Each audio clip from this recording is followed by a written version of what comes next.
ಮತ್ತು ಸಿದ್ದರಾಮಯ್ಯನವರು ಇನ್ನೊಂದು ಹೇಳಿದಾರೆ, ಭಾಳ ಅದ್ಭುತವಾದಂಥ ವಿಷಯ. ದೀನದಲಿತರಿಗೆ ಯಾವ ರೀತಿ SC ST ಜನಾಂಗದವ್ರಿಗೆ ಯಾಮಾರಿಸ್ತಾರೆ ಅನ್ನೋದಕ್ಕೆ 5 ಮಂದಿ ಉಪಮುಖ್ಯಮಂತ್ರಿಗಳನ್ನ ಮಾಡ್ಲಿಕ್ಕೆ ಹೊರಟಿದ್ರು.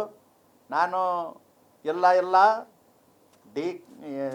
ಪರಮೇಶ್ವರ್ ಒಬ್ಬರನ್ನೇ ಮಾಡಬೇಕು ಅಂಥೇಳಿ ಒಬ್ಬರನ್ನೇ ಮಾಡಿಸಿದೆ ಅಂಥೇಳಿ ತಮ್ಮ ಬೆನ್ನು ತಾವೇ ಚಪ್ಪರಿಸ್ಕೊಂಡಿದ್ದಾರೆ. ನಾನು ಸಿದ್ದರಾಮಯ್ಯನವ್ರು ಕೇಳ್ತೀನಿ, 2013ರಿಂದ 18ರವರೆಗೂ ಮುಖ್ಯಮಂತ್ರಿ ಇದ್ರಿ, 2023ರಿಂದ 26ರವರೆಗೆ ಇದ್ರಿ. ಅವಾಗ ಯಾಕೆ ಪರಮೇಶ್ವರ್ ಬಗ್ಗೆ ನಿಮಗೆ ಕಾಳಜಿ ಬರಲಿಲ್ಲ?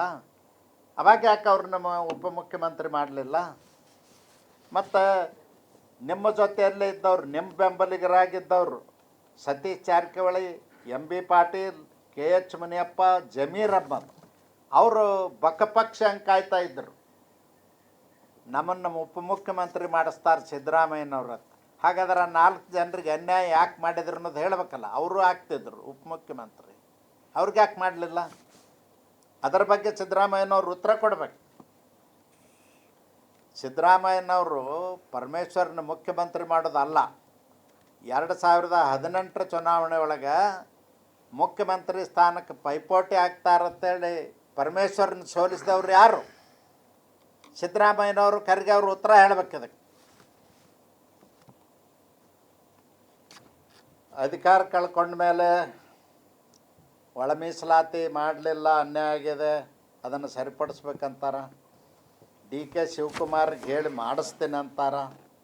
ಏನು ಹಾಸ್ಯಾಸ್ಪದ ಸ್ಟೇಟ್ಮೆಂಟ್ಗಳು. ಎಲ್ಲೋ ಒಂದು ಕಡೆ ಅಧಿಕಾರ ಕಳ್ಕೊಂಡು ಹತಾಶರಾಗಿ ಜನರನ್ನ ಎತ್ತಿ ಕಟ್ಟಿ ನಾಗರಿಕ ದಂಗೆ ಹೇಳುವಂಗೆ ನೋಡ್ಕೊಳ್ಳುವಂಥ ಪ್ರಯತ್ನದಲ್ಲಿ ಸಿದ್ದರಾಮಯ್ಯನವರು ಇದ್ದಾರೆ. ಸಿದ್ದರಾಮಯ್ಯನವ್ರದ್ದು ಮನಸ್ಸೇನಿದೆ ಅಂದರೆ, ಅವರು ಯಾವತ್ತೂ ಕೂಡ ಬೇರೆಯವ್ರನ್ನ ಮುಖ್ಯಮಂತ್ರಿ ಆಗಲಿಕ್ಕೆ ಬಿಡೋದಿಲ್ಲ, ಬೇರೆಯವ್ರನ್ನ ಮುಖ್ಯಮಂತ್ರಿ ಮಾಡೋದಿಲ್ಲ.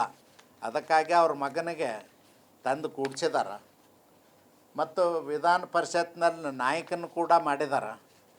ಮುಂದೆ ಅವರು ವಾರಸುದಾರರು, ಅವ್ರ ಪಟ್ಟಾಧಿಕಾರಿಯಾಗಿ ಯತೀಂದ್ರ ಸಿದ್ದರಾಮಯ್ಯನವರೇ ಮುಖ್ಯಮಂತ್ರಿ ಆಗಬೇಕು ಅನ್ನೋ ಕನಸಿನಲ್ಲಿ ಅವರಿದ್ದಾರೆ.